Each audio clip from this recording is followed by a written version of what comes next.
Bonjour à tous, avec l'aide de Dieu, le cours numéro 148 dans le Rambam Sefer Mitzvot, commandement négatif numéro 79. Il est interdit de construire l'autel avec des pierres que le fer les a touchées. Comme la Torah dit, le tivne eten gazit ki charbecha nafta alea vatechal alea. Et lorsque tu feras un autel de pierre, tu ne le construiras pas en les taillant les pierres, de peur que tu lèves ton épée sur elle et que tu la profanes. Si quelqu'un construit l'autel avec du fer, eh bien, l'autel n'est pas valide et on ne peut pas offrir des sacrifices sur l'autel. Les lois de ce commandement ont été expliquées dans le 3e chapitre du traité Midot. Commandement négatif numéro 80.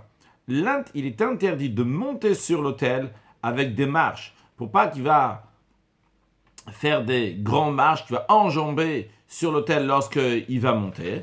Seulement, il va avancer sur l'autel pas à pas, en hébreu, ce qu'on appelle Akev Betzad Goudal, c'est-à-dire que le talon il est à côté du pouce, imaginons que ça c'est les pieds, donc il met son talon donc au bout du son pouce, le pied il est juste comme ça à côté du talon, comme ça qui est derrière, comme ça il marche donc tout doucement, comme la Torah dit, tu ne vas pas monter avec des marches sur mon autel, etc. L'expression du Mechil est la suivante. Pourquoi le verset dit Ashelotigaler vatra alav, que tu ne vas pas dévoiler ta nudité sur l'autel? La réponse, elle est pour nous dire que lorsqu'il va monter sur l'autel, il ne va pas faire des grands pas, il va aller à Kev Betzad Gouda, le talon à côté du pouce. Donc pas à pas.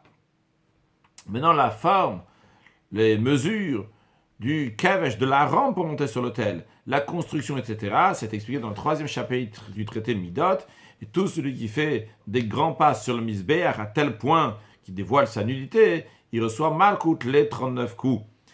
Évidemment, de ce Rambam, de ces lois-là, on a un enseignement exceptionnel, comme le commentaire de Rashi le ramène dans la Torah, qu'il s'agit ici uniquement des pierres. Les pierres, ils n'ont pas de sentiments, ils ne vont pas chez un psychologue ou quoi que ce soit. On nous dit de ne pas mettre du fer sur ces pierres, parce que c'est des pierres du misbéach, qui vont amener une longue vie à la personne, contrairement à l'épée. On nous dit de ne pas faire honte, entre guillemets, ne pas mépriser en marchant, en montrant la nudité. Donc la plus forte raison, lorsqu'il s'agit d'un être humain, qu'un être humain il est sensible, évidemment qu'il faut être sensible et rajouter de l'amour envers le prochain, un respect envers un autre. Et par cela, on va amener la venue de Mashiach now. Excellente journée.